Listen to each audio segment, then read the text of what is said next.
The first thing Hester Calloway carried into the cave was a sack of potatoes. Not blankets, not firewood potatoes, because hunger frightened her more than cold. She had learned that lesson, already learned it the way animals learn which berries kill through suffering. 3 weeks sleeping in frozen sheds and under wagons had taught her that cold makes you miserable, but hunger makes you stupid, and stupid in a Montana winter gets you buried. She dragged the heavy sack across frozen ground while sleet tapped against the rocks overhead like fingernails on a coffin lid.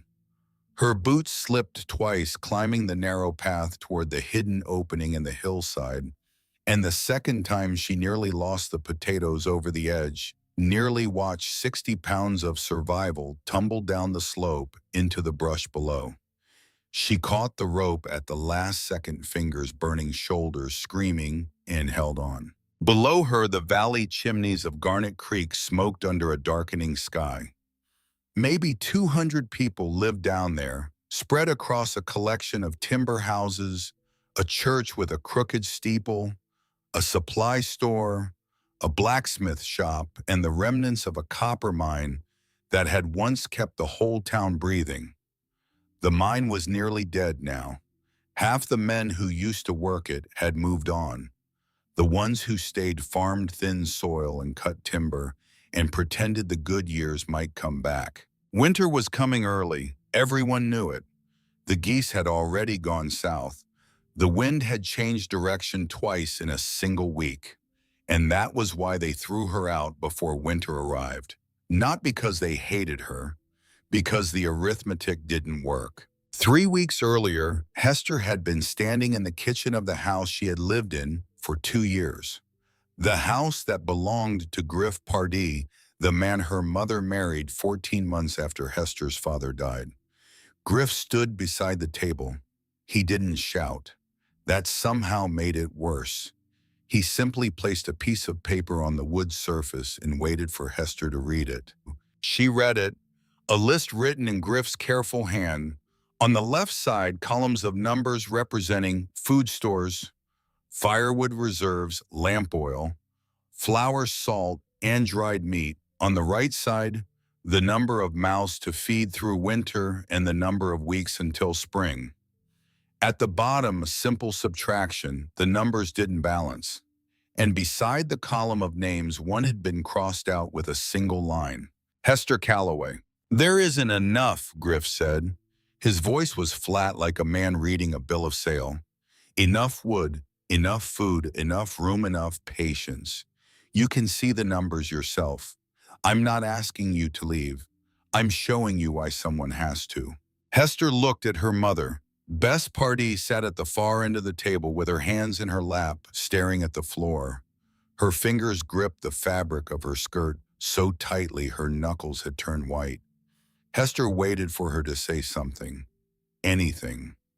One word would have been enough. One word of protest, one syllable of objection, and Hester would have fought to stay. But Bess never looked up. "You can see the numbers," Griff repeated. "My father died in that mine," Hester said. Her voice came out steadier than she expected. "Win Calloway went underground so this town could have copper and wages. He died 2 years ago with 3 other men when the East Tunnel collapsed because the company wanted them to dig deeper. And now his daughter isn't worth a line on your piece of paper." Griff didn't flinch. "Your father died because he took risks. I don't intend to repeat that mistake." The sentence hit harder than any blow. Not because it was cruel, though it was, but because Griff believed it. He genuinely believed that Win Calloway's death was a miscalculation rather than a sacrifice. He believed that survival was arithmetic and nothing more. Hester looked at her mother one more time. Bess's lips moved slightly, the ghost of a word that never became sound. Then her jaw tightened and her eyes closed, and the moment passed.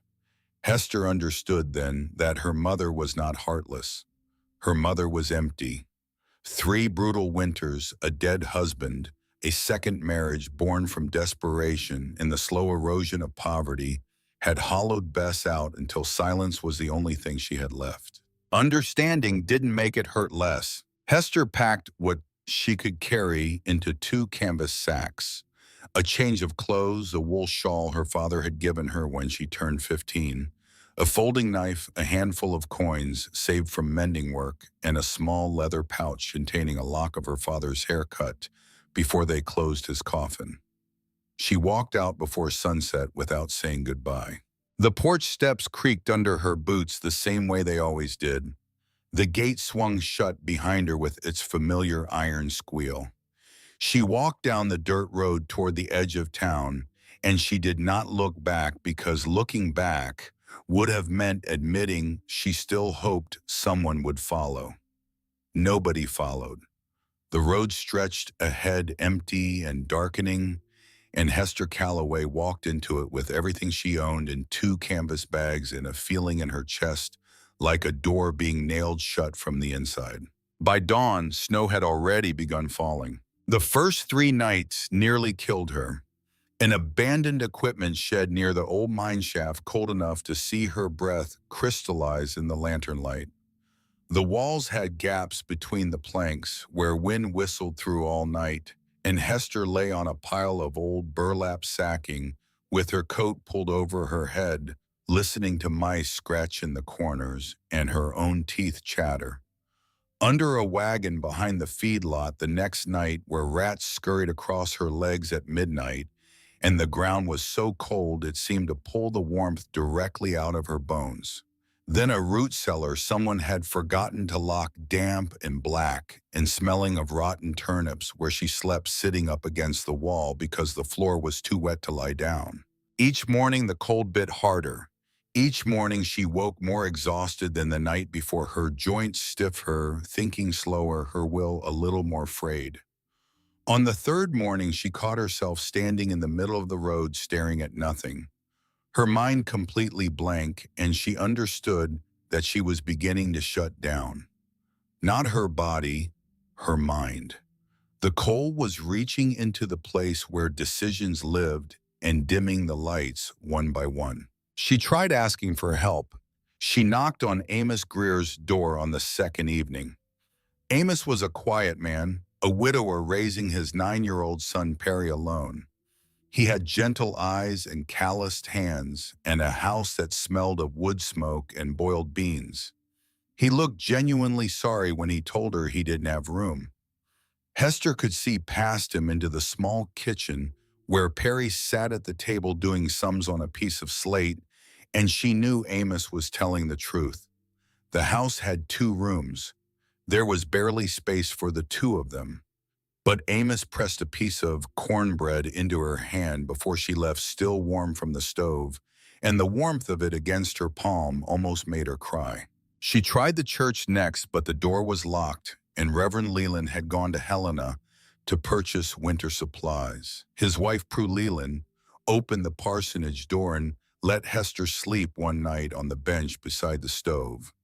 Prue was a careful woman, 52-year-old, with steel-gray hair pinned back tight, and a voice that carried the quiet authority of someone accustomed to being the moral compass in a town full of pragmatists. In the morning, Prue brought her coffee and spoke plainly. "If I let you stay longer, others will ask why I didn't offer the same to them. Then every family in hardship will line up at this door. I can't shelter everyone, Hester, so I can't shelter just one. Do you understand?" Hester understood. It was the same logic Griff used dressed in kinder clothes. She thanked Prue for the coffee and left. On the 4th morning, while searching the hills above town for fallen branches to burn, she found the cave. It wasn't obvious. A narrow crack hidden behind leaning stone and dead brush halfway up a slope overlooking the valley. Most people would have walked past it without a second glance. But Hester noticed something that stopped her mid-stride. The air near the crack was different. Not warm, not truly, just less cold. A faint breath of something other than the frozen world exhaling from between the rocks. She thought of her father. Win Calloway had spent 12 years going underground every morning, descending into the copper mine. with a lantern and a pickaxe in the quiet faith that the earth would let him back out again. He had told her once that the deep places of the world have their own weather, their own rules. Underground stays the same, he said. Summer or winter, the rock doesn't care. It just holds whatever temperature it wants and ignores everything above. She had been 9 years old sitting on his knee, and she hadn't understood. Now standing before a crack in the hillside with frost in her hair and no home behind her, she understood perfectly. She crawled inside with a lantern she'd made from an old jar and cooking grease. The passage was tight for about 10 feet, close enough to scrape her shoulders on both sides, and then it opened. The stone chamber beyond the entrance was deep and surprisingly dry, with a ceiling that arched overhead high enough to stand beneath. Along the curved rock above, faint black smudges of ancient soot marked the places where fires had burned long ago. Near one wall, flat stones formed an old fire pit, deliberate and shaped by human hands. A narrow crack in the ceiling, directly above the pit, created a natural chimney. Someone had used this place before. Someone who understood winter the way Hester was beginning to understand it. She sat on the cold stone floor for nearly an hour, listening to the silence. No wind, no drifting snow finding its way inside. No exposed corners where heat could escape. Just still, dry air and the faint mineral smell of deep rock. And in that silence, she realized something that changed everything. She could survive here. The realization was not comforting, it was dangerous. Because surviving in a cave on a hillside above a town that had thrown you out meant accepting a life outside the boundaries of the world she knew. It meant becoming something other than a 17-year-old girl waiting for someone to take her in. It meant taking responsibility for her own existence in a way that no one in Garnet Creek, man or woman, had offered to share. She noticed one more thing before she crawled back out into the cold. On the far wall, deep inside the chamber where the lantern light barely reached, someone had carved marks into the stone with a blade. Hundreds of small vertical lines grouped in sets of 7. Beside them, scratched faintly but still legible, a date, November 1854, nearly 30 years ago. Whoever had lived here had counted weeks. Many, many weeks. Hester stared at those marks and felt two things simultaneously: hope, because the cave had clearly sustained life before, and unease, because whoever made those marks had eventually stopped counting, and she didn't know why. The next morning, she returned carrying supplies. Potatoes first, because hunger frightened her more than cold. Then canned peaches bought with the last of her coins from a farmer's wife on the outskirts of town. Then blankets scavenged from an abandoned trapper's shack near the river, stiff with dust, but still thick enough to hold warmth. Each trip exhausted her. The cave sat nearly a mile from town uphill through rough terrain that would only get worse as snow accumulated. By the third day, her shoulders were bruised purple from hauling bundles of firewood tied with rope and slung across her back. Her hands cracked and bled. Her boots wore thin at the soles. She developed a blister on her right heel that burst and reformed and burst again until the skin hardened into something that was no longer quite skin, but closer to leather. But each time she entered the cave and set down her load and looked at the growing collection of supplies against the stone walls, something hard and certain settled deeper inside her chest. People noticed quickly. Small towns always notice.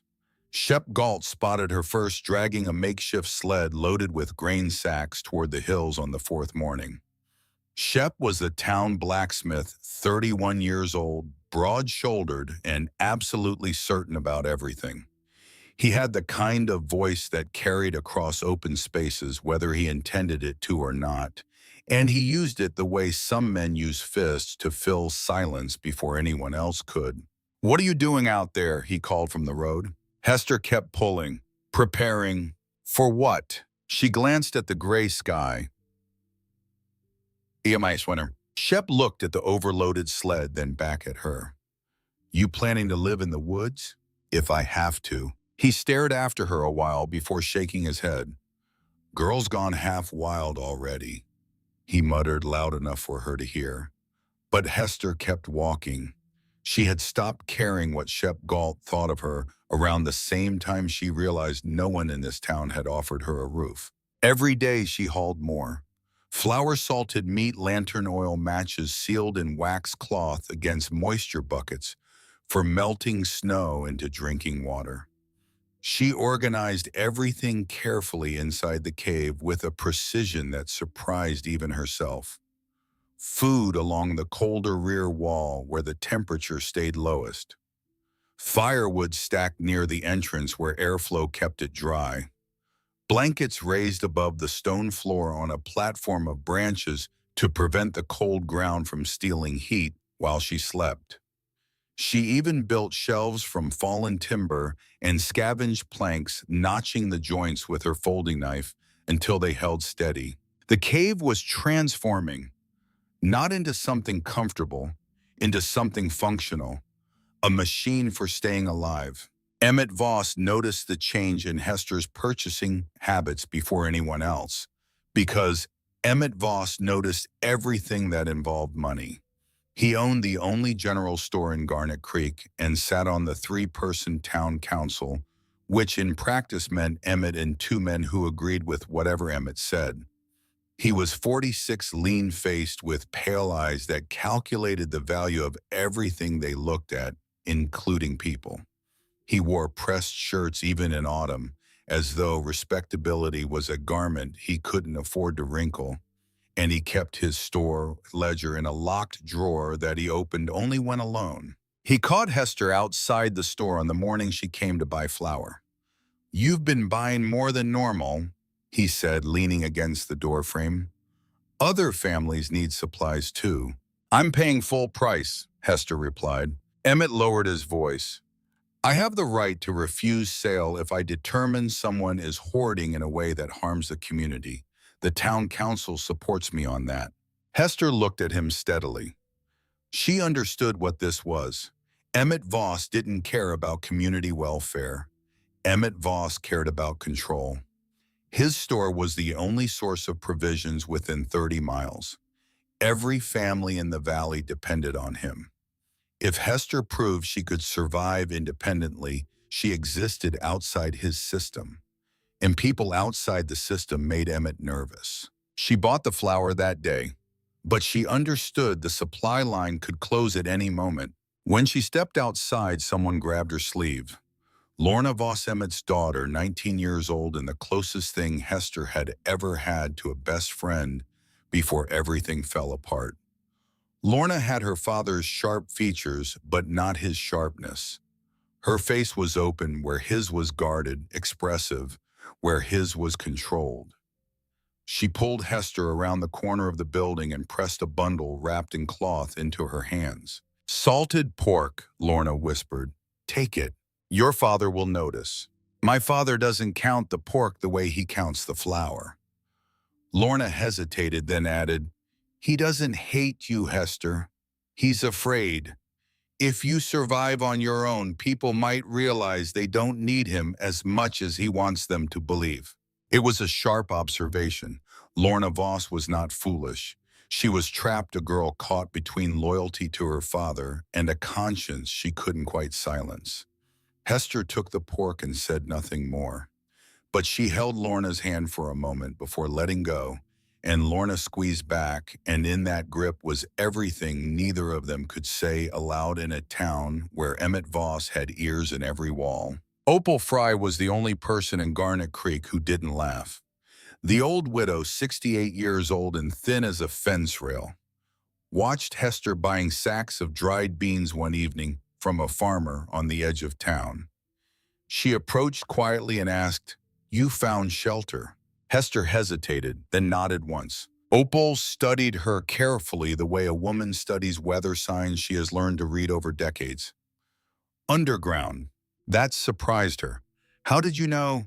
Because underground is smarter than freezing. Opal handed her 2 extra jars of peach preserves without another word or explanation. Then before turning away, she said something else, something Hester would remember through every frozen night that followed. Winter of 1856, I was 10 years old. My family got trapped for 3 weeks in a blizzard outside Grand Island, Nebraska. My father died on the 12th day from the cold. My mother kept the rest of us alive by digging a shelter under the snow and burning the furniture inside the house. Chairs first, then the table, then the window frames. Opal looked at her with eyes that had seen 60 years of weather. I'm not afraid of winter, child.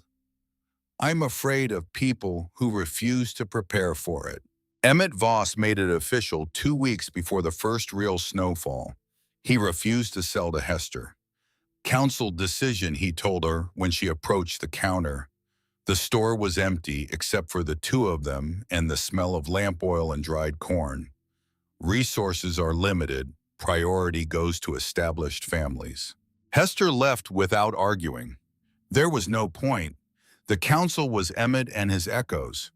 But the door closing behind her sounded less like rejection and more like a lock clicking into place around the valley.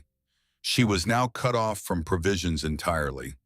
Whatever she had stored in the cave, whatever she could hunt or forage, that was it until spring.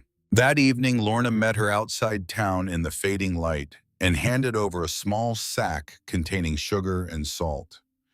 If my father finds out I took this from the storeroom, she didn't finish the sentence. Don't risk it, Hester said. You'll get thrown out too. I know. Lorna's face was difficult to read in the dusk. I just can't stand watching him decide who deserves to eat. Hester solved the supply problem the way her father would have. She set snares for rabbits along the ridgeline, using techniques she had observed from the mysterious gifts that had begun appearing outside the cave entrance. And she dug for roots beneath the thin early snow cattail and burdock and wild turnip knowledge that came from deep in her childhood from afternoons in the hills with Win Calloway, when the mind was idle and her father taught her the names of every plant worth eating. Remember this Hester cattail root. Dig it out of the mud, wash it clean, roast it over coals. Doesn't taste like much, but it keeps you standing. His voice came back to her with perfect clarity each time she knelt in the frozen earth and pulled roots from the ground. She could see his hands, rough and darkened by copper dust, breaking the roots apart to show her the white flesh inside. She could hear him humming tunelessly the way he always did when he was teaching her something important, as if the music helped the knowledge settle. He had been dead for 2 years. Some mornings it felt like 200. 1 week after Hester had settled into the cave, she woke before dawn to find boot prints in the frost outside the entrance. Large boots, long stride. Her stomach dropped. She grabbed her knife and crawled outside into the gray light. No one there, however. But hanging from a low branch near the cave mouth was a freshly caught rabbit still warm beside a coil of good rope. No note, no sign of who had left it. The gifts appeared 3 more times over the following 2 weeks. A piece of tan deer hide supple and clean. A box of matches sealed in wax cloth. A small hatchet with a short handle, the kind a trapper would carry. Each time the same boot prints in the frost. Each time nothing else. Hester asked Opal about the marks on the cave wall, the hundreds of tallies grouped by 7s, and the date carved beside them. Opal was quiet for a long time before answering. Could be Cabel Nye.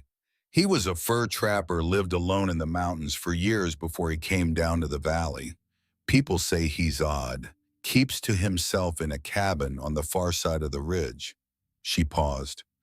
But he knows winter better than anyone still breathing around here. Is he dangerous? He's lonely. That's a different kind of dangerous. Hester decided to find out for herself. She rose before dawn and waited outside the cave entrance in the dark, knife in her coat breath, smoking in the cold air. She waited 2 hours before she heard the crunch of boots on frozen ground. He came up through the trees, slowly carrying something, and stopped 30 yards from the cave. He didn't approach the entrance. Instead, he sat down on a flat rock near the frozen creek bed and placed a bundle on the ground beside him. Then he waited, as if he expected her to come to him. Hester approached with her hand on the knife. He was older than she expected, 57, perhaps thin and weathered, with a gray beard that hadn't been trimmed in months and a coat of worn deerskin patched at the elbows. He didn't turn around when she drew close. "You use the rope to snare rabbits," he said. His voice was rough from disuse, like a hinge that hadn't been oiled. "Good. Why are you helping me?" Now he turned. His eyes were calm but deeply sad, the way certain old dogs look when they have been alone too long. "Because 30 years ago I was the first person to live in that cave. The tally marks on the wall are mine.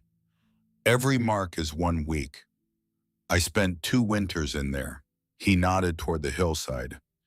1854 and 1855. "Why did you leave?" Nye looked at her for a long moment. "Because when you live alone long enough, you start talking to the stone and the stone starts answering." He paused. "I don't want that to happen to you." He taught her one thing before he left that morning. He showed her how to arrange firewood in a fan shape around the fire pit so the surrounding stone absorbed heat evenly and released it through the night with minimal fuel. He explained the principle once clearly, as a man explains something he has tested with his own survival. The stone holds warmth the way a cast iron pan holds heat after you pull it from the stove, slowly, steadily for hours after the fire dies. Small fires work better than large ones because they produce less smoke and waste less fuel. Dry wood matters above all else. Smoke is the enemy, he told her. Smoke tells people where you are, and smoke steals the air you breathe. It was the only time anyone would explain the mechanics of cave heating. After that, it would simply be something Hester knew, demonstrated through her actions rather than repeated through words. By late autumn, Garnet Creek grew nervous. The geese left early. Wind changed direction without warning. Frost came hard enough to kill the last standing crops overnight. Men at the diner discussed snowfall predictions before breakfast in low, worried voices.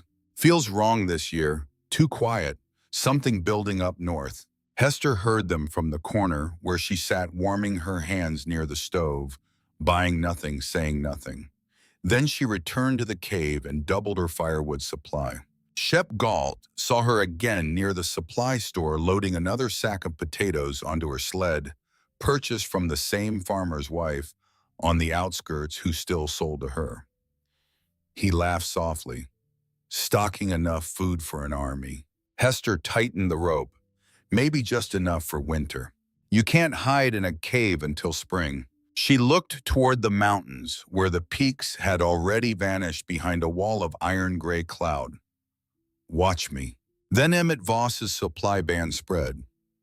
He spoke to the 3 farming families who had been selling directly to Hester and told them the council recommended against it. 2 of the 3 stopped.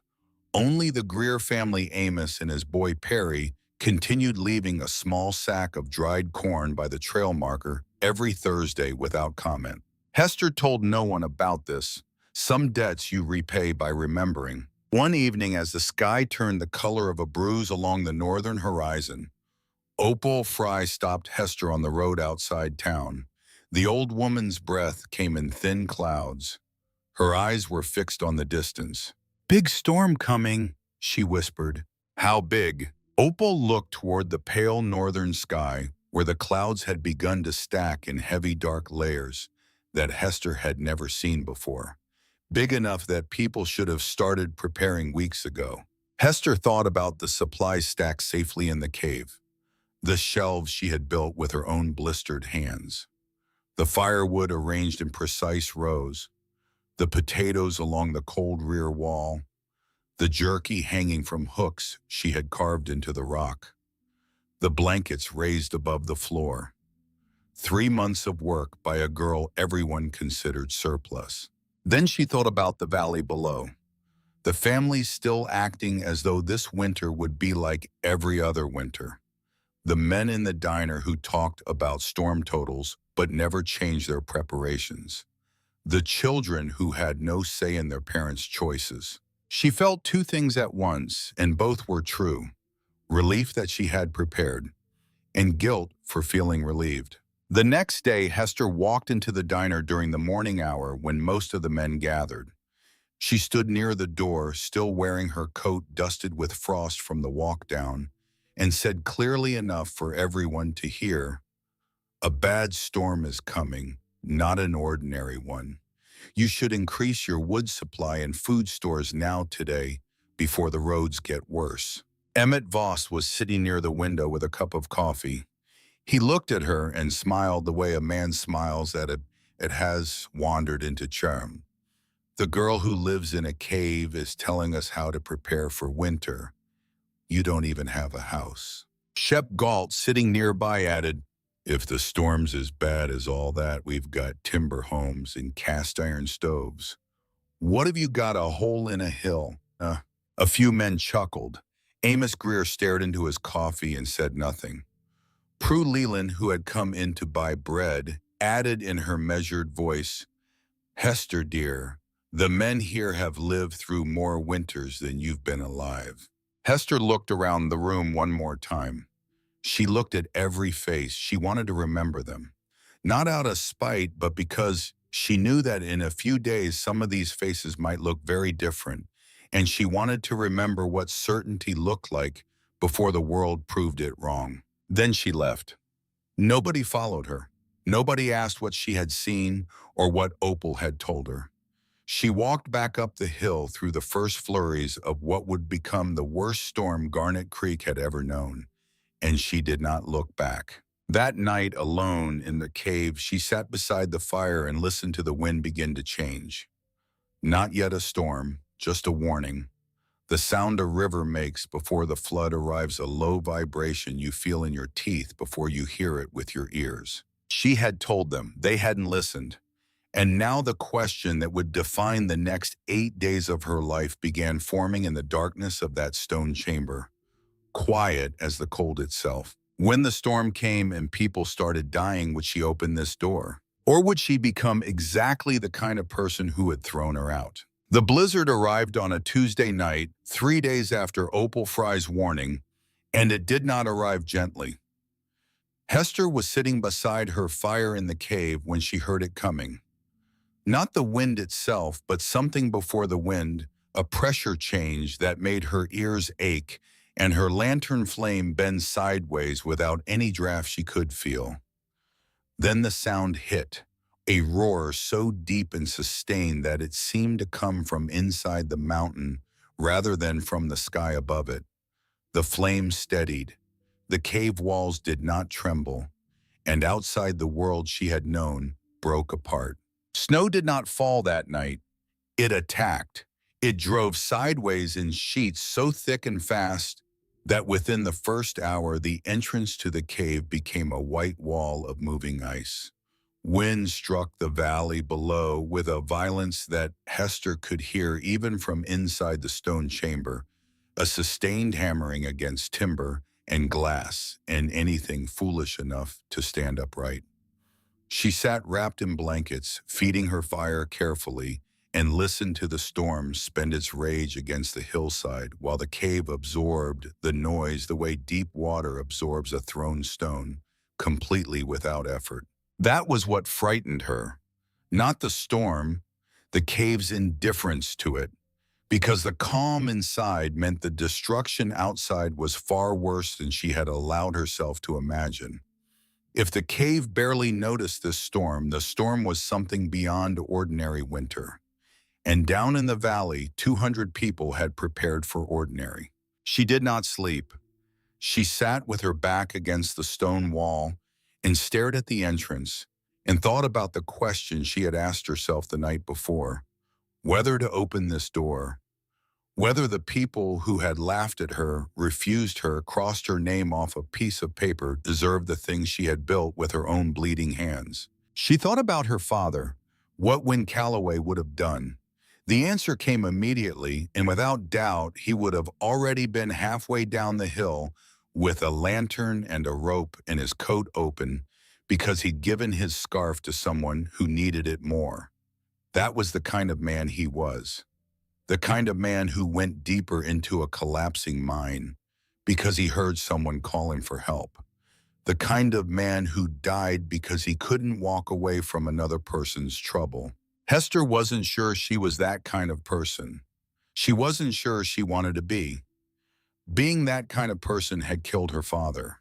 Near dawn, a shape appeared at the cave entrance. Snow-covered, moving slowly, too tall for a woman. Hester grabbed her knife and her lantern and pressed herself against the wall near the narrow passage. The shape crawled through on hands and knees, shedding snow in clumps, and stood up in the firelight. Cabel nigh, ice in his beard, his deerskin coat dark with melt. He looked at her with an expression that was not quite calm and not quite afraid. Something between the two, the face of a man who has seen what is coming and understands it will not be stopped. Came through town on the way up, he said, shaking snow from his sleeves. Roof of the church tore open on the north side. Chimney at the Greer house is blocked with snow. They can't get a fire going. He sat down near the flames and held his hands over the heat. If this keeps up past 3 days, people will start dying. Hester set down the knife. Are you here to tell me I should help them? Cabel looked at her across the fire. I'm here because it's warmer than my cabin, and my cabin lost half its roof an hour ago. A pause. But since you asked, yes, you should think about it. They laughed at me, Cabel, every single one of them. Emmett cut off my supplies. Prue told me I was a child. Shep said I'd gone wild. My own mother watched me walk out and didn't say a word. I know. Then you know I don't owe them anything. You don't. Then why should I open this door? Cabel was quiet for a while. The fire cracked between them, sending sparks upward toward the natural chimney in the ceiling. When he spoke, his voice was lower than before and slower. 30 years ago, I sat exactly where you're sitting. Same cave, same kind of storm, though not as bad. I had enough supplies for myself, enough firewood, enough food, and I knew there were people in the valley who were cold and hungry and scared. He paused again. I chose not to open the door. I stayed inside and waited for winter to pass, and it did pass. Nobody died that year because the storm wasn't bad enough to kill anyone. But I never knew that while it was happening. For 8 days I sat here, not knowing if someone was freezing to death a mile below me while I ate warm soup and slept under dry blankets. The fire popped. A log shifted and settled. I've carried that question for 30 years, Cabel said. Every winter. What if the storm had been worse? What if someone had died? What if I could have changed it by doing one simple thing? And what would you tell yourself now? I'd tell myself that surviving alone is just a slower way of disappearing. Hester did not answer. She stared at the fire and felt the weight of every supply she had hauled up that hillside, every blister, every bruised shoulder. Every morning she had woken in the dark and chosen to keep going when no one in the world expected her to. All of it built for one person, all of it hers. And now the old man was asking her to share it with the same people who had decided she wasn't worth keeping. If I open this door, she said, and let them in, my supplies won't last the winter. I planned for one, maybe 2, not a dozen. I know. So I'd be giving up my own survival for people who threw me away. Cabel leaned back against the stone wall. Or you'd be becoming the kind of person who doesn't throw people away, even when she has every reason to. The silence that followed was long enough for the fire to burn down to coals before either of them spoke again. Then Hester said very quietly, "If I let them die when I could have helped, I become Griff. Just someone deciding who's worth saving and who isn't." Cabel nodded once. He did not say "I told you so." He did not need to. Morning came gray and howling. Hester crawled to the entrance and pushed through the wall of accumulated snow to look outside. The valley had vanished. Where roads had been, there were now smooth white plains shaped by wind into drifts taller than a man. Fence posts had disappeared entirely. Rooftops showed as dark patches beneath growing mounds of snow, and from some chimneys, no smoke rose at all. The storm was not weakening. If anything, the wind had gained force overnight, driving snow in curtains across the landscape, with a sound that reminded Hester of fabric tearing slow and deliberate and final. She retreated inside, brushing ice from her face, and sat near the fire to warm her hands. Then she saw something through the entrance gap. Movement on the slope below, barely visible through the blowing snow. A figure struggling uphill through waist-deep drifts, falling every few steps, getting up slower each time. Too small and too unsteady to be a man. The figure fell again, and this time did not rise immediately. Hester was moving before she had time to think about it. She grabbed her lantern, pulled her coat tight, and pushed out through the entrance into the full force of the blizzard. The cold hit her face so hard her eyes watered shut instantly. Snow drove against her from the left side, packing into the folds of her clothing, finding every gap. She could barely see 10 feet ahead. She fought downhill through drifts that grabbed at her legs, half running and half falling, following the direction she had seen the figure collapse. She found Opal Fry face down in the snow. The old woman's gloves were crusted with ice so thick they looked like white stones. One side of her coat had frozen stiff where the snow had soaked through and then crystallized. Her lips were gray. Her eyes were closed. "Opal!" Hester dropped to her knees and rolled the woman onto her back. "Opal, can you hear me?" The old woman's eyes opened barely. They were unfocused, drifting the eyes of someone whose body had already begun shutting down. But her lips moved. "I knew you'd gone underground," she whispered. Hester pulled Opal's arm over her shoulder and lifted. The old woman weighed almost nothing, which made it worse. Somehow, the lightness of a body that had already given so much to cold and age and hard years that there was barely enough left to save. "You're coming with me," Hester said. Getting back to the cave nearly killed them both. The uphill climb through deepening snow with a half-conscious woman draped across her shoulders was the hardest physical thing Hester Calloway had ever done. Twice the wind struck them broadside and knocked Opal sideways, tearing her from Hester's grip. Twice Hester went back, lifted her again, and kept climbing. Her legs burned. Her lungs screamed. She could not feel her hands. The third time Opal slipped, Hester caught her by the collar and held on with a grip that came from somewhere deeper than muscle, somewhere in the part of her that had decided 3 months ago on a frozen hillside that she would not let winter take anything else from her. She could see the cave entrance only because she had memorized its location relative to a distinctive split boulder 20 yards below. And even that landmark was disappearing under snow. Then they crossed the threshold. The narrow stone passage swallowed the wind. The roar dropped to a murmur, then to silence. Warmth reached them like a hand. Cabel was already on his feet. He took Opal from Hester's arms and carried her to the fire as if she weighed no more than a child. He removed her frozen gloves and began rubbing her hands between his own, working the blood back into fingers that had gone white at the tips. Hester wrapped a blanket around the old woman's shoulders and fed the fire until it blazed. Opal's eyes focused gradually. She looked around the cave, taking in the shelves.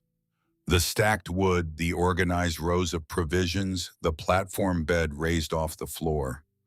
Her expression moved from confusion to recognition to something close to awe. "You really prepared for this," she whispered.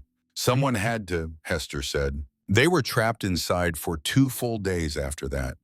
The blizzard screamed outside without pause, building drifts against the hillside, erasing every trace of the world below.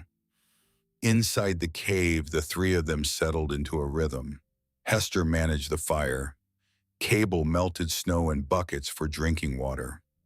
Opal, once her strength returned, sorted the food stores and calculated rations with the sharp efficiency of a woman who had survived famine before. They did not talk much. There was a comfort in the silence, the particular quiet of three people who had each in their own way learned that words are often less honest than actions. Cabel whittled a spoon from a piece of pine and gave it to Opal for her soup. Opal mended a tear in Hester's blanket with a needle she kept in her coat pocket. Hester divided every meal into 3 exactly equal portions without being asked and without comment. These small gestures said more than conversation could have. One evening, while Hester stirred a pot of potato soup over the coals, Opal looked around the chamber slowly. The firelight moved across the old woman's face, softening the deep lines, and for a moment she looked much younger. "You know what this place reminds me of?" she asked. "What?" "Common sense." Hester laughed, quietly, briefly, but genuinely. The first time she had laughed in weeks. Cabel watched from his corner and said nothing, but the corners of his mouth shifted slightly. On the third morning, the storm weakened enough to see outside. The sight stunned all three of them. Snowdrifts reached rooftops. The road through town had ceased to exist. Several barns on the east side of the valley had partially collapsed under the weight of accumulated snow. Smoke rose weakly from only a handful of chimneys. Opal stared toward town. "They're in trouble." Hester already knew. She had known since the first morning when she counted the smokeless chimneys. By afternoon, the first survivors appeared. Amos Greer came struggling through the snow, carrying Perry on his back. The boy's lips were blue. His eyes were half closed. Amos himself looked like a man who had been fighting for his life for 3 days and losing. His coat was torn at the shoulder. His boots were soaked through. When Hester pushed open the cave entrance and he saw the warm glow behind her, he stopped in the snow and stared. "You've been living here?" "Yes." He looked past her into the lit chamber at the shelves and the fire and the organized supplies, and his face did something complicated that involved shame and relief and exhaustion all at once. Hester saw him glance at the shelf where she kept the dried corn, and she knew he recognized it, the same kind he had been leaving at the trail marker every Thursday. He looked at her. She looked back. Neither of them mentioned it. "Some things are better left where they are." "Please," he said quietly. "Our stove went out 2 days ago. The chimney is completely blocked. I couldn't clear it." Hester stepped aside. "Come in." She wrapped Perry in a blanket near the fire and gave him warm water first, then soup. The boy shivered violently for 20 minutes before the warmth began to reach him. Then he curled against a sack of grain and fell asleep with the sudden completeness of a child whose body has finally decided it is safe. Amos sat beside his son and held his hand and did not speak. He did not need to. The gratitude was in his grip. After that, others followed, but not immediately. The rest of the third day passed with just the 5 of them in the cave: Hester, Cabel, Opal, Amos, and Perry. And in that space between the first arrival and the flood that would come later, something changed in the way they occupied the chamber together. Amos, once he had rested and eaten and confirmed that Perry's color was returning, began doing things without being asked. He restacked the firewood that had shifted during the night. He cleared the entrance passage of accumulated snow. He took the water buckets from Cabel and carried them himself, insisting the older man sit and rest. He did all of this quietly without commentary, the way a man works when he understands that labor is the only adequate expression of gratitude. That evening, while Perry slept against his father's side, Amos spoke to Hester for the first time since his initial plea at the entrance. "I sat in that diner," he said, staring at the fire. "When you came in and warned us, I sat right there and I didn't say a word. I knew you were right. I'd been watching the sky for weeks. I knew it was coming, and I still didn't back you up." "Why not?" Amos was quiet for a long time. "Because backing you up would have meant disagreeing with Emmett, and disagreeing with Emmett means your credit at the store gets harder. Your orders take longer. Your prices go up just enough that you notice but can't prove anything." He looked at his hands. "I chose my credit line over your dignity. That's the truth of it." "You left corn at the trail marker every Thursday," Hester said. Amos looked at her sharply. "You knew that was me." "I knew." "That doesn't make up for the diner." "No," Hester agreed. "But it kept me fed during the week Emmett's band spread to the farming families. So it made a difference, not the same kind of difference, but a real one." Amos nodded slowly. He did not say anything more that night. But from that point forward, whenever Hester made a decision about the cave, whether it was rationing or fire management or sleeping arrangements, Amos backed her without hesitation. Not because he owed her, because he had seen what silence cost, and he had decided he was done paying that price. On the fourth morning, the woman and two children arrived from the east side of the valley. Then a young couple from one of the farming homesteads, half frozen, carrying nothing but each other. By noon, the cave held 9 people. By evening, the number had risen to 11. Shep Galt arrived just before dark on the 4th day, frost covering his beard so thickly it looked like a white mask. He came through the cave entrance and stopped dead, staring at the interior the way a man stares at something he has fundamentally misunderstood. The shelves stretched along the walls, stacked with jars, grain sacks, potatoes. Firewood sat dry and ready. The cave air was warm and steady while the storm continued to scream outside. "You built all this yourself?" he asked. "Yes. I laughed at you for hauling supplies up this hill." "You did." Shep removed his gloves, slowly looking around the chamber with an expression Hester recognized as the particular discomfort of a man realizing he has been wrong about something important. "Yeah," he said. Then, after a pause that seemed to cost him something, "Guess I was the fool." He was not alone. Shep had brought his 6-year-old sister, Birdie. The child was burning with fever, coughing so deeply that each breath sounded like something tearing inside her chest. Her small body radiated heat that Hester could feel through the blanket when she took the girl from Shep's arms. Hester looked at the flushed face and then at her food supplies and did the count automatically. Each person who entered this cave shortened the timeline, but she did not hesitate. "Put her near the fire, warm water first, small sips." Opal examined Birdie with the practiced hands of a woman who had nursed the sick when no doctor existed within 50 miles. She pulled Hester aside and spoke quietly. "Lung fever or close to it. She needs warmth and water and rest. If the fever doesn't break in 2 days..."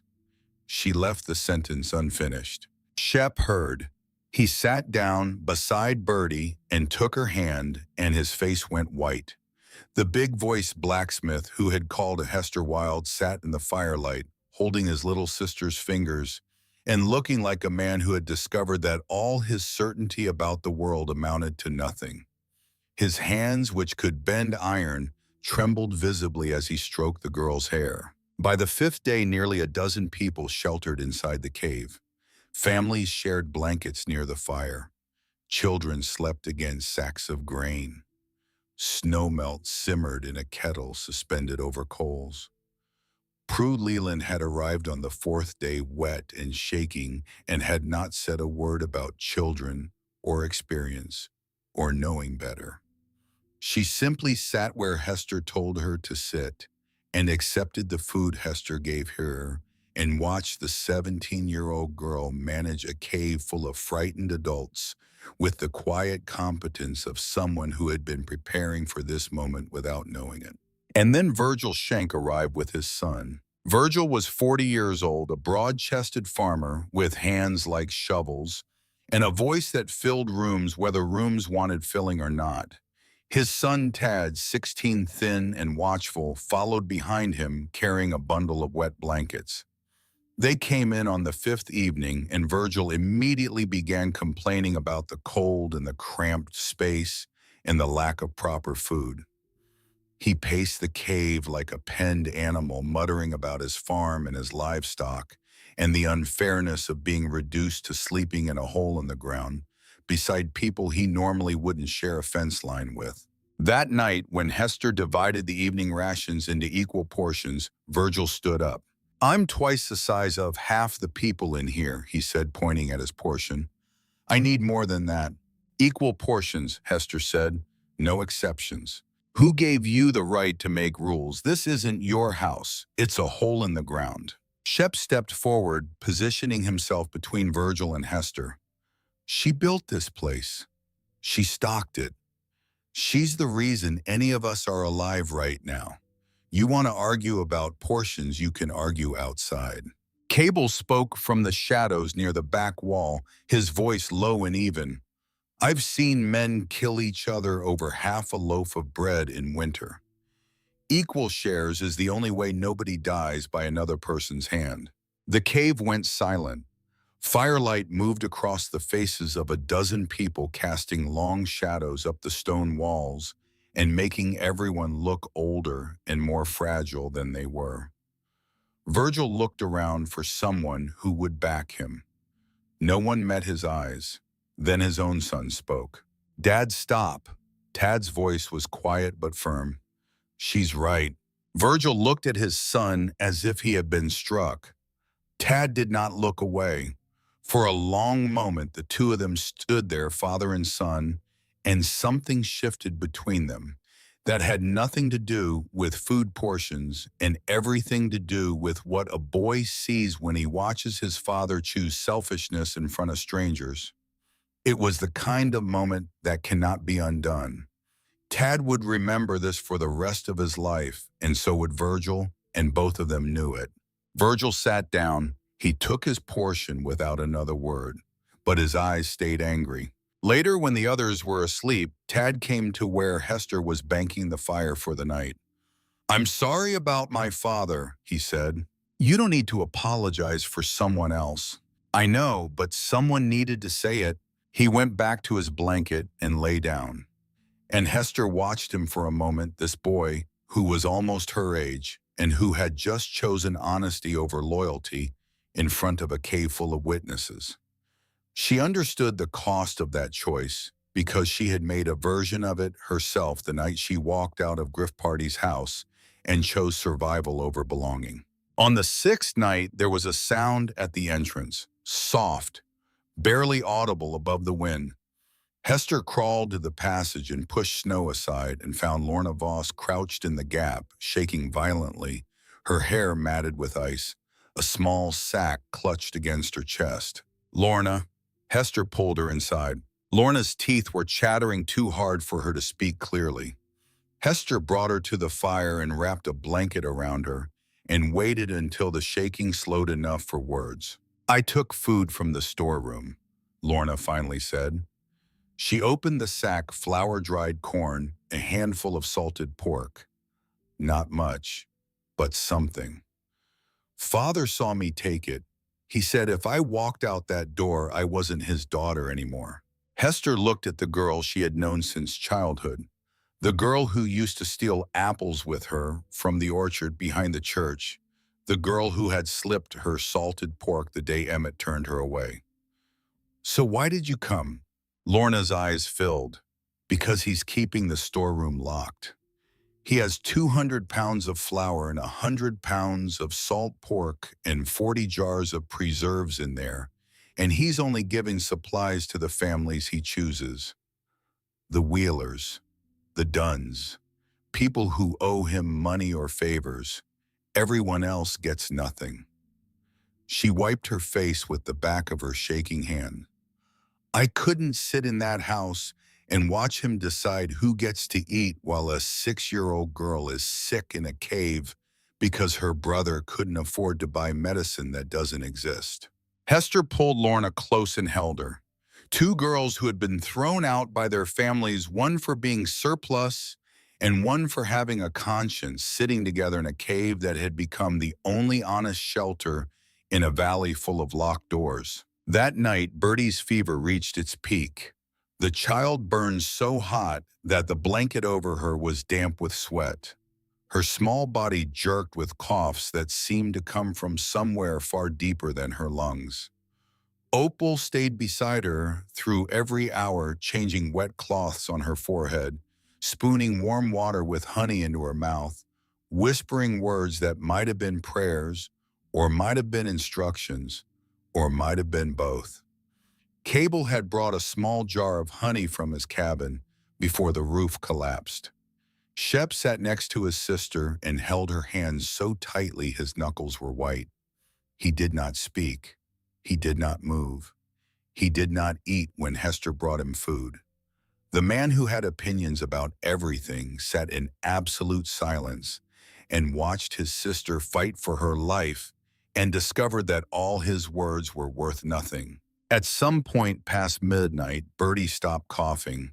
The cave went very quiet.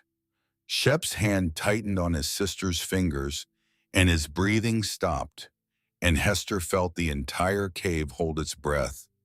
Then Bertie drew a long, clear breath, deeper than any she had taken in days, and her face relaxed, and the sweat on her forehead began to cool. Near dawn on the 7th day, the fever broke completely. Bertie opened her eyes, blinking at the firelight, and said in a small, clear voice, "Shep, where are we?" Shep gathered her into his arms. His shoulders shook. No sound came out. Opal caught Hester's eye across the fire and nodded once. Hester exhaled a breath she hadn't realized she'd been holding for 2 days. Afterward, Prue Leland sat beside Hester while the others rested. The minister's wife was quiet for a time, studying her own hands, turning them over as if looking for something written on her palms. Then she said, "I owe you an apology. At the diner, I said the men here had lived through more winters than you. I was wrong about what that meant." Hester looked at her. "You weren't completely wrong. I am young. I just happened to be the only young person who prepared." Prue smiled, a tired, honest expression that held no pretense. "I'm the minister's wife. I should have been the one to open my door that first night. Not for one night, for however long you needed. You gave me a night on your bench. That was more than most people offered. It wasn't enough." "No," Hester agreed, "it wasn't." Prue reached over and took Hester's hand. Her grip was stronger than Hester expected. "My husband will be ashamed when he hears about all of this." "Don't tell him." "No, I'll tell him. He needs to hear it.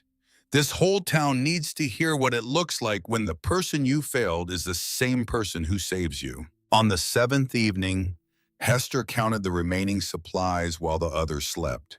She moved along the shelves with her lantern held low, touching each sack, each jar, each bundle the way a person counts money. They know is almost gone. Flour less than 15 pounds remaining. Potatoes maybe 20, some of them softening at the eyes. Salted pork, 3 pieces enough for one more pot of soup if she stretched it with snow water, and the last of the dried corn.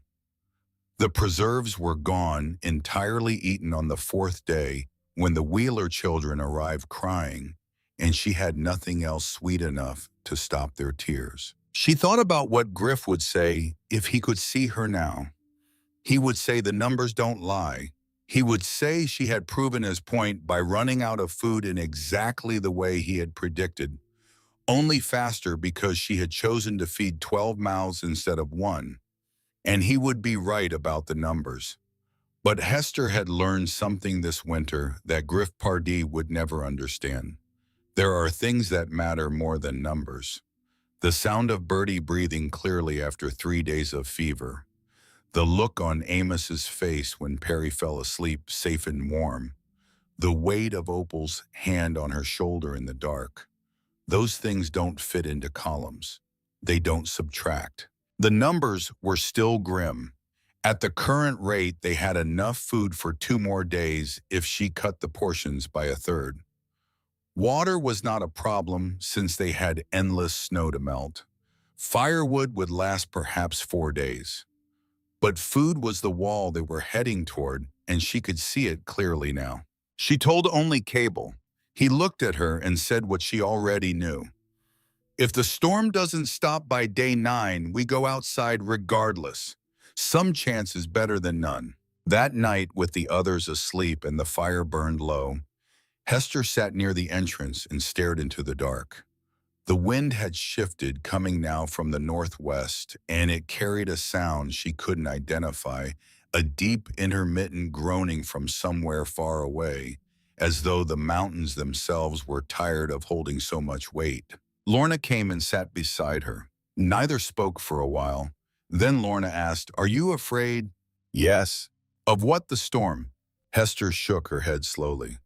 "I'm afraid that when this is over, everything will go back to the way it was.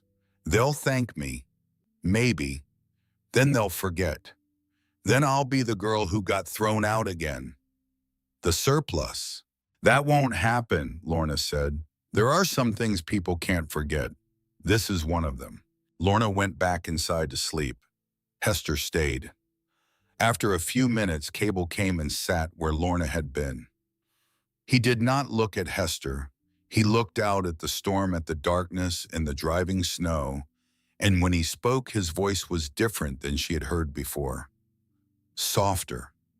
Older somehow, as though the words had been waiting a very long time to be said. "You're wrong about one thing," he said. "You said you're afraid of being forgotten, but you're also afraid of being remembered. Because being remembered means you belong here. It means this place and these people are part of you, and you haven't been ready to belong anywhere since your father died." Hester did not answer. She could not answer. Because Cabel Nye, the man who had lived alone so long, he started talking to Stone, had just named the wound she had been carrying beneath every other wound. The fear beneath her anger, beneath her independence, beneath her preparation. Not the fear of winter, not the fear of dying. The fear that opening herself to a place and a people meant giving them the power to break her, the way the mine had broken her father and the kitchen table had broken her mother. Belonging was the most dangerous thing she could do, more dangerous than blizzards, more dangerous than starvation. Because you can prepare for cold, but you cannot prepare for the moment someone you love decides you are not enough. Tears ran down her face and froze on her cheeks before they reached her jaw. Cabel did not comfort her. He simply sat beside her in the cold, dark entrance of a cave on a hillside above a dying valley, two people who understood loneliness and waited for either the storm to break or the morning to come, whichever arrived first. The storm broke on the 8th morning. Not all at once. There was no dramatic clearing of the sky, no sudden silence. Instead, the wind simply grew tired. It lost its edge hour by hour through the night, dropping from a sustained howl to a low moan to something almost like breathing. And by the time the first gray light appeared at the cave entrance, the world outside had gone still for the first time in 8 days. Hester was already awake. She had not slept more than an hour at a time during the final night, watching the fire, counting the remaining food, listening for changes in the wind. When the silence came, it was so complete that she could hear the heartbeat in her own ears. She crawled to the entrance and pushed aside the packed snow and looked out. The valley had been remade. Every familiar shape was gone, buried, or altered beyond recognition. Where the road through Garnet Creek had been, there was now a smooth white plain broken only by the dark angles of rooftops emerging from snow, like the spines of something vast and sleeping. Fence lines had vanished completely. The church steeple, missing its north section of roof, stood crooked against a sky the color of cold iron. Several barns on the eastern edge of the valley had collapsed entirely, their timbers fanned outward beneath the weight, and from some chimneys no smoke rose at all. Hester stood at the cave entrance and breathed air so cold and clean it hurt her lungs. Behind her she heard movement, people waking, blankets shifting. Then a small voice, Perry Greer, 7 days deep in a cave and desperate for the outside. "Can we go out?" Amos put his hand on his son's shoulder. "In a minute." But Perry had already squeezed past Hester and stumbled out into the snow. He sank to his waist immediately, then pushed forward 2 more steps, looked up at the white sky and laughed. The sound carried across the silent valley with startling clarity, a child's laughter echoing off the snowfields and the buried rooftops in the still air. It was the first laughter any of them had heard in 8 days, and it did something to every adult standing in that cave entrance. Shep closed his eyes. Prue put her hand over her mouth. Opal stood very still and let the sound wash over her. Even Virgil Schenk, who had spoken to almost no one since the night his son corrected him, lifted his head and looked toward the boy with an expression that was not quite softness, but was no longer hard. Shep carried Bertie out into the light. The girl squinted against the brightness, her fever gone for 3 days now, her color returning. She pointed at the snowfield and said something to her brother that no one else could hear, and Shep nodded and held her tighter. Cabel and I stood at the back of the group, apart from the others, watching the valley below. His face gave away nothing. Hester looked at him, and he looked back, and neither of them spoke. There was nothing left to say between them that hadn't already been said in the dark. Tad Schenk stood beside Hester without being asked. When his father Virgil pushed past them both and started down the slope, without a word, Tad did not follow. He stayed where he was, standing next to the girl his father had tried to bully over a plate of food, and watched Virgil's broad back descend through the snow toward town. It was a small act staying, but small acts are sometimes the loudest declarations a person can make. The walk down took nearly an hour. The snow was chest deep in the drifts, and even in the shallows it reached past their knees. They moved in a single file line, Hester and Shep breaking trail at the front, the others following in their tracks. Cabel brought up the rear, silent and watchful. Opal walked slowly but without complaint, one hand on Amos's arm for balance. Perry walked on his own, stomping through the snow, with the determined energy of a boy who had spent a week underground and intended to make up for every minute of it. They reached the main road, or where the main road had been, by mid-morning. Garnet Creek looked like a town that had been struck by a fist and then buried. Windows were smashed in 3 houses. The feedlot's roof had caved in. A wagon was overturned against the side of the blacksmith shop, thrown there by wind. People were already out, digging, their movements slow and stunned, the mechanical labor of survivors who haven't yet understood the full scope of what they survived. 2 families on the south end of town had been trapped inside their homes for 6 days, unable to open their doors against the packed snow. Neighbors were digging them out when Hester's group arrived. The Wheelers emerged, blinking and crying, their children shivering, their stove cold for 4 days. They had burned their kitchen chairs on the 3rd night. Mrs. Wheeler held her youngest child against her chest and would not put him down, not even when they offered her hot water, as if letting go of him for 1 second would allow the storm to take him back. But it was the general store that drew everyone's attention. Emmett Voss's building stood largely intact. Its walls were reinforced with extra timber. Its roof had held.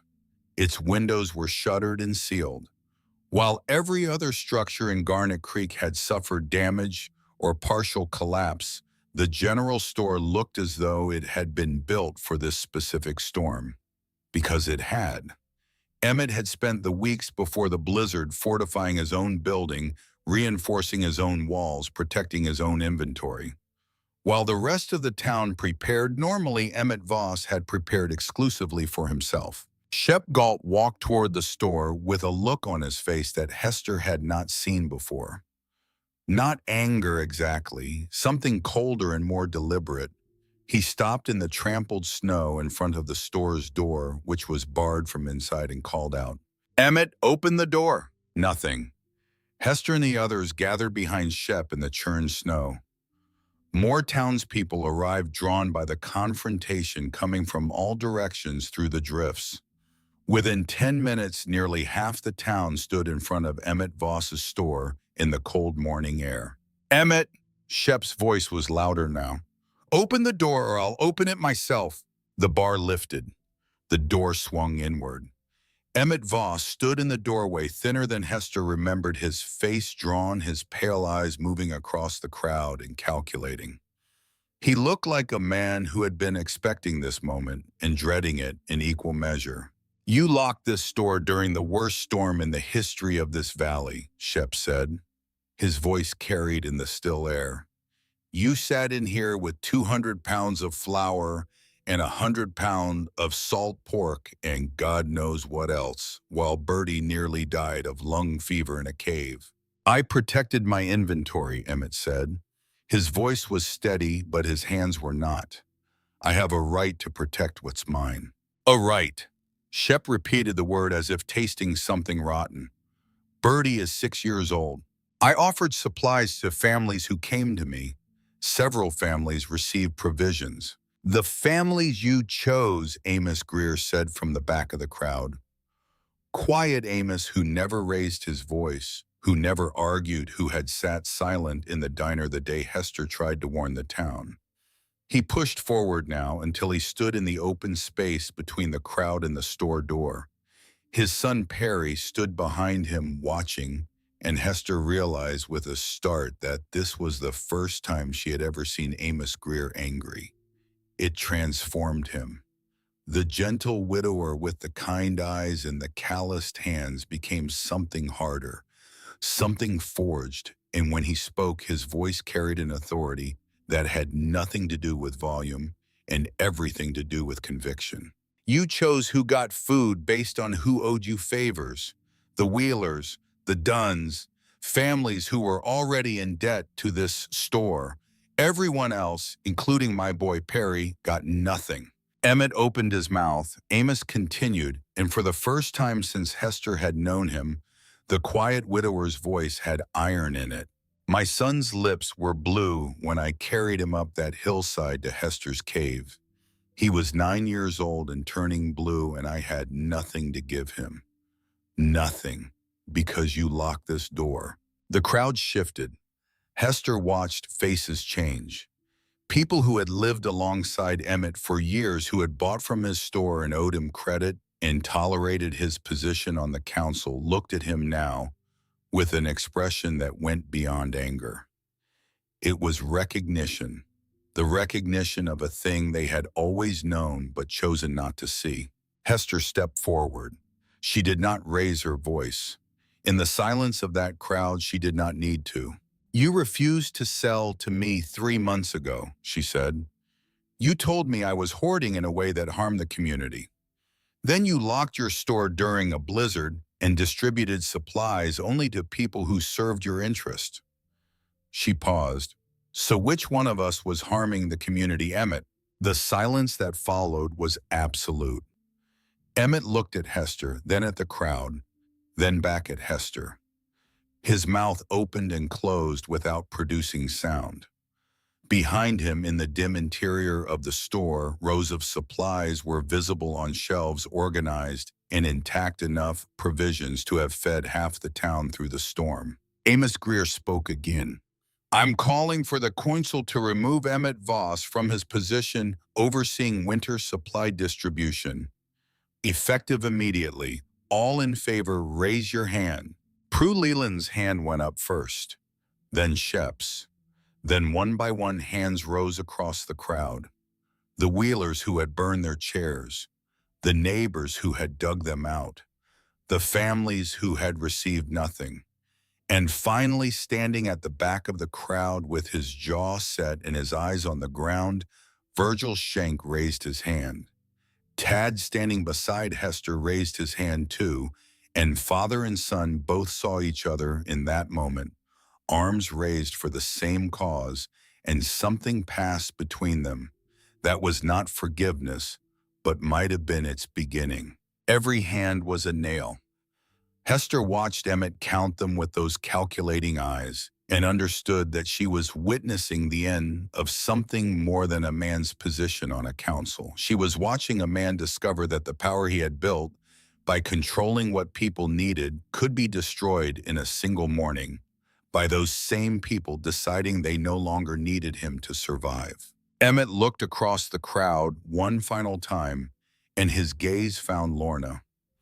His daughter stood near Hester, not behind her, beside her, looking back at her father with an expression that contained grief and resolve in equal measure. Emmett stared at his daughter for a long moment. Then he stepped backward into the store and closed the door. Not with a slam, just a quiet click, the sound of a man retreating into the only space still his. Shep and Amos opened the store. The door was no longer barred. They distributed supplies to every family in the valley equally without preference. Hester organized the distribution the way she had organized the cave measuring portions, tracking inventory, ensuring that no family received more or less than any other. The skills she had developed, keeping 12 people alive underground, translated seamlessly to keeping a town alive above ground. And standing beside her, helping count sacks and wayflower, was Lorna Voss, working in her father's store for the first time, not as his daughter, but as someone else entirely. Over the following week, the work of recovery consumed Garnet Creek. Men dug paths between houses, cleared chimneys, repaired roofs. Women redistributed blankets and clothing. The church, its north wall, exposed to the elements, was temporarily sealed with canvas and timber. Talk in the diner returned to practical matters: wood supplies, feed for surviving livestock, how to get a message to Helena requesting assistance. But conversation kept circling back to the same subject: the cave, the supplies, that girl who knew winter was coming. Even people who had once laughed at Hester's preparations spoke differently now, not just with respect, with the particular discomfort of people who understood that their survival had depended on someone they had dismissed, and that this fact could not be undone or explained away. It sat with them at meals and followed them to bed and greeted them every morning when they opened their doors and saw the snow still piled high, and remembered who had kept them alive when their own preparations failed. Cabel nigh disappeared on the second day after the storm. Hester woke to find his corner of the cave empty. His blanket was folded neatly on the stone floor. The deerskin coat was gone. The only trace he left was the small hatchet with the short handle, the one he had given her weeks before, placed on the shelf near the fire pit beside a piece of paper torn from something. On it, in handwriting that looked like it had been written by a hand unused to holding a pencil, 5 words: "Cave is yours now, paid." Hester read it twice. She folded it and put it in the pocket of her coat next to the leather pouch containing the lock of her father's hair. 2 men who had shaped her life, one by dying, one by choosing to let go. She brought the note to Opal that afternoon. The old woman read it, folded it back along the same creases, and handed it to Hester. "He didn't leave because he doesn't care," Opal said. "He left because he's finished. 30 years he carried that question, whether he should have opened the door. You answered it for him, not with words. You answered it by opening the door yourself. Will I see him again?" Opal smiled a small and knowing expression. You'll see his boot prints in the snow every winter. That's how he'll say hello. It was enough. Some people speak through presence, others through absence. Cabel Nye had taught Hester how to survive a winter, and then he had taught her something harder, how to let someone leave without it meaning they had abandoned you. The difference between leaving and abandoning, she understood now, is the same as the difference between an open door and a locked one. Cabel had walked through an open door. Griff had locked one behind her. The distinction mattered more than she could have known 3 months ago, standing on a frozen porch with 2 canvas bags and nowhere to go. On a gray afternoon, 2 weeks after the storm, Hester walked down the hill toward the house she'd been thrown out of. Snow still covered the porch. The path to the door had been cleared, but not well. A narrow trench through the drift, the work of a man who had barely enough energy to keep himself warm. She stood at the door for a full minute before she knocked. She listened to her own breathing and to the drip of water from the eaves where the snow had begun to melt in the weak afternoon sun. She did not know what she was going to say. She only knew she had to come. Griff Pardee opened the door slowly. He looked older than she remembered. The 2 months since she had last seen him had carved new lines round his mouth and deepened the hollows under his eyes. He had lost weight. His shirt hung loose at the shoulders.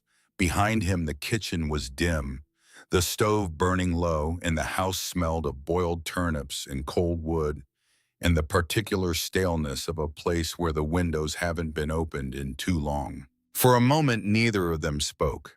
Then Griff's eyes moved past Hester to the sled behind her, where Shep Galt stood beside sacks of flour, potatoes, and preserves.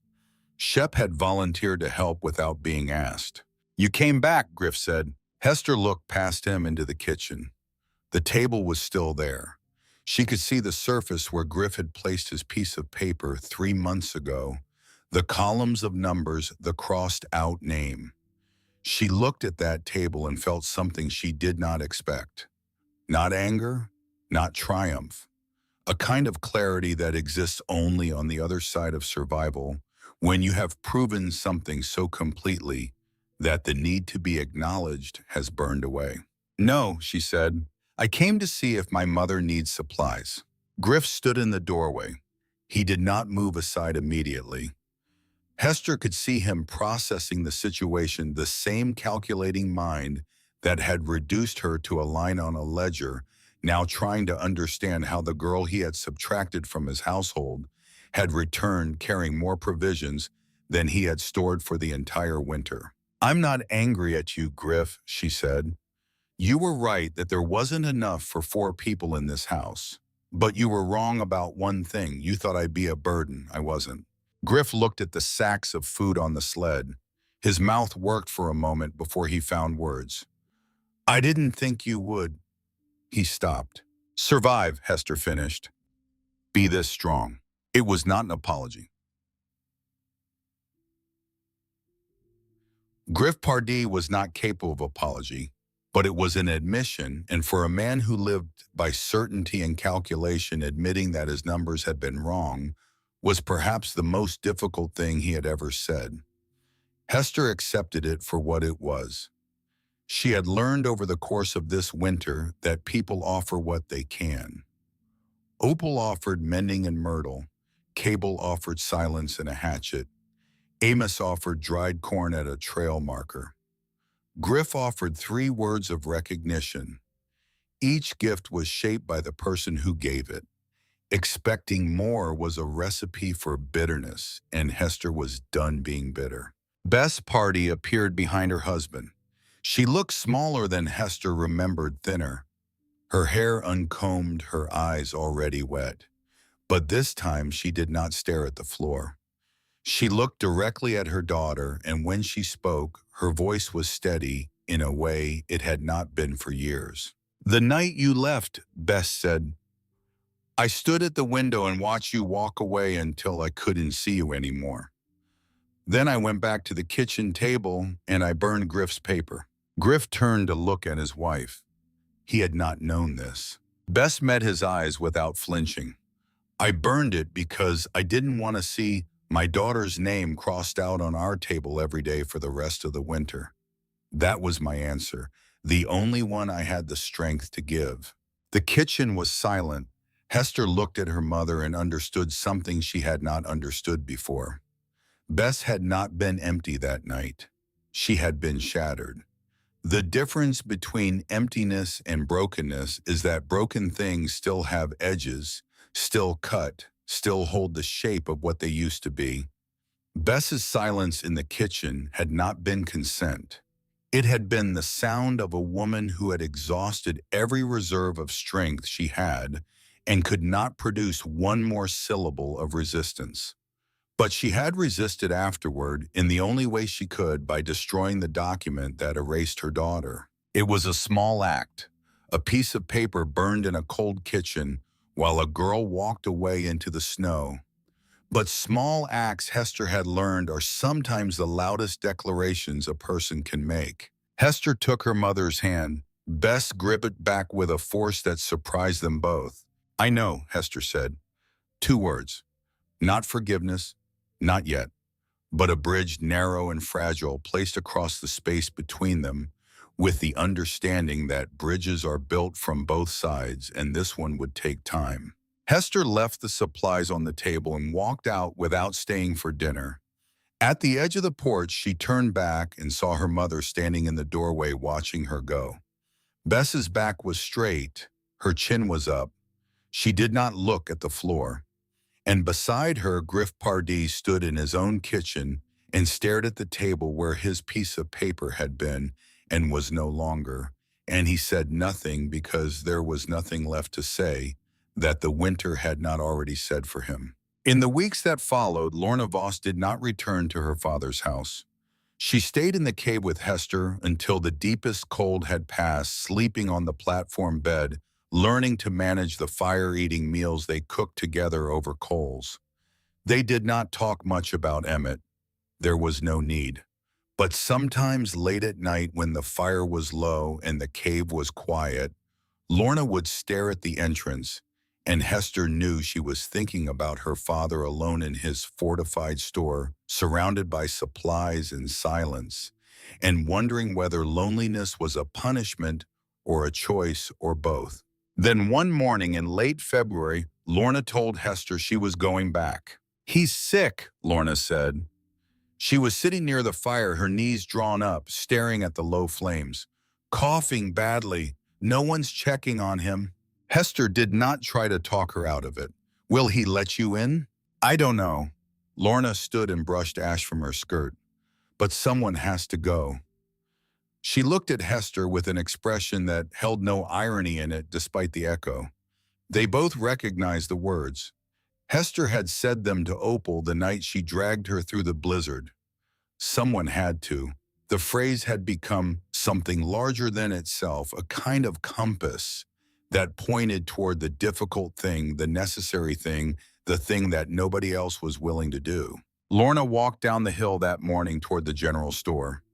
Hester watched her go and thought about the strange mathematics of mercy, how it never balanced, how the people who deserved it least often needed it most, how giving it away never subtracted from the person who gave it, but always added something that could not be named or measured. She learned later what happened. Lorna knocked on the store's back door. Emmett opened it after a long delay, coughing, his face gray with illness, and something else, the particular shade of a man who has been alone with his choices long enough to see their full shape. Lorna walked past him without waiting for permission. She put water on the stove. She swept the floor. She made broth from salted pork and fed it to him without conversation.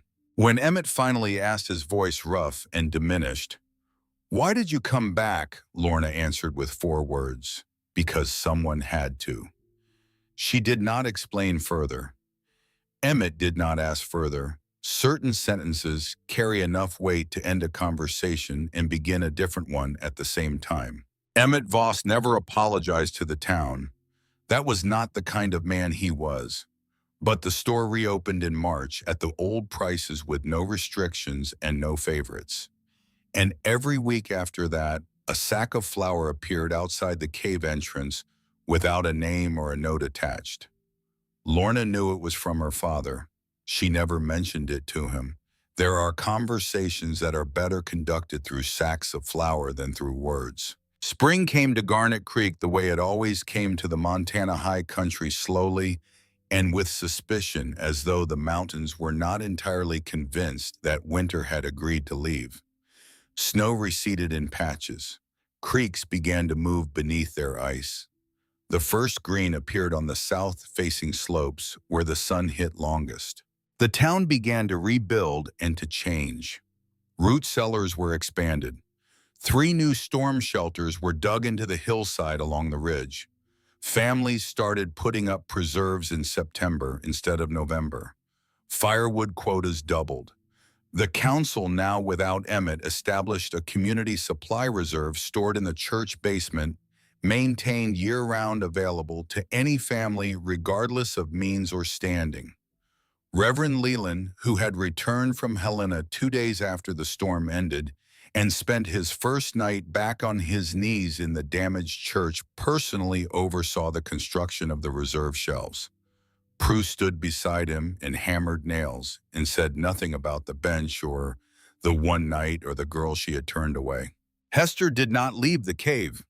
Opal invited her to live in the widow's cottage. Amos offered her a room in his house.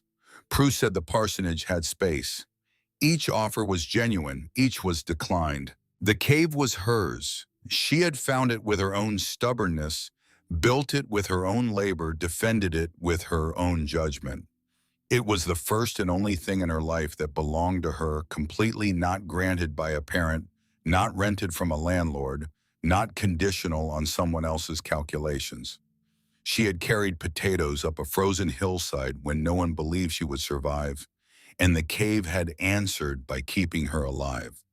That was a debt that ran in both directions, and Hester intended to honor it. She turned 18 sometime during the blizzard.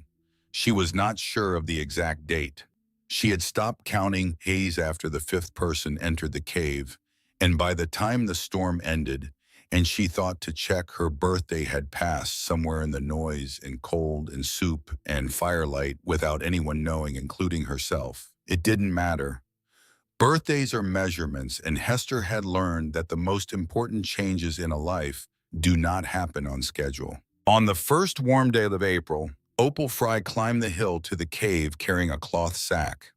She moved more slowly than she had in the autumn, and Hester came down to meet her halfway, taking her arm for the final stretch. They sat together at the cave entrance in watery sunlight, looking down at the valley where the snow was retreating and the first brown patches of earth were showing through. A hawk circled high above the ridge, the first bird Hester had seen in months, and they both watched it until it disappeared beyond the tree line. Opal opened the sack and took out a handful of small paper envelopes. Seeds, tomato bean squash, and something else Hester didn't recognize. "You survived the winter," Opal said, pressing the envelopes into Hester's hands. "Now learn how to grow something in the summer. Survival isn't only about enduring, it's about planting." Hester held the seed packets and felt their weight, almost nothing light as breath, and yet containing inside their paper walls the entire possibility of a future that was not just about staying alive, but about building something that would outlast a single season. She had spent 3 months preparing for destruction.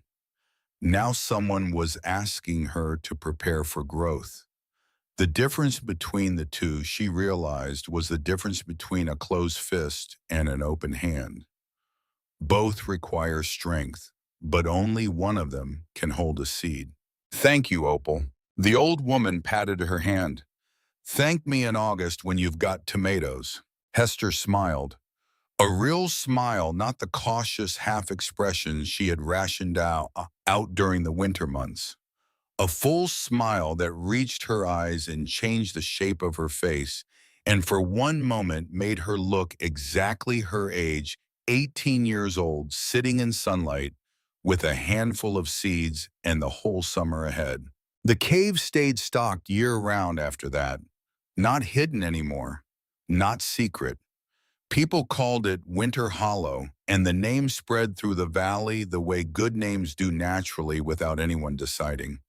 It simply became what the place was called because it described what the place meant: a hollow in the winter, a shelter in the worst of times built by someone who had been hollowed out herself and chose to fill the space with something other than bitterness. And every autumn, when the geese flew south and the wind changed and the first frost killed the last standing crops, someone from Garnet Creek climbed the hill and checked the cave, made sure the firewood was stacked, made sure the shelves were full, made sure the entrance was clear, because they remembered the winter of 1883 when a 17-year-old girl that everyone dismissed had prepared better than the entire valley combined. Years later, people would tell the story differently.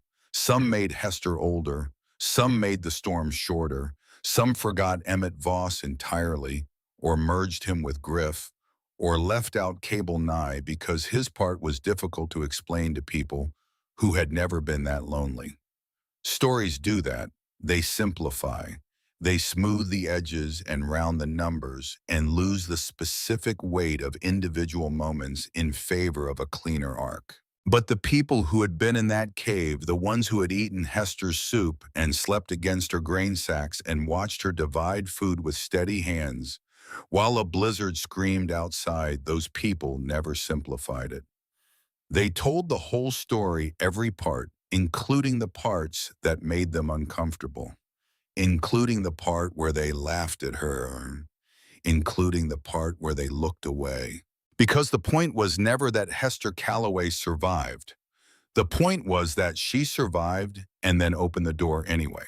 On the first morning of true spring, when the snow had pulled back far enough to show the trail clearly, Hester walked out of the cave at dawn to check her rabbit snares and stopped.